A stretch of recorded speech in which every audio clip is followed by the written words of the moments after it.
शाही धाम चपला पलामू में, जहां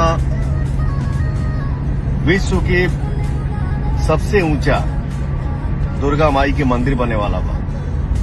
तो भाई जैसे कि आप सभी को मालूम चल गया, इस वीडियो में जो पवन सिंह बता रहे हैं विश्व का सबसे बड़ी जो है दुर्गा मंदिर बनने जा रही है, वहीं पे जो है पवन सिंह वहीं पे जा रहे थे 13 तारीख को जो पहुंच भी गए। बहुत ही ज़्यादा प्रोग्राम वहाँ पर मनाया गया और काफ़ी ज़्यादा वहाँ पे वो जो मतलब वहाँ पे जो दुर्गा मंदिर है काफ़ी बड़ा मंदिर बनने वाला है और सबसे विश्व का, ये नहीं कि केवल इंडिया का नहीं, विश्व का सबसे बड़ी मूर्ति यानी वहाँ पे दुर्गा माँ को स्थापित किया जाएगा। सबसे बड़ी दुर्गा माँ को बैठाया जाएगा।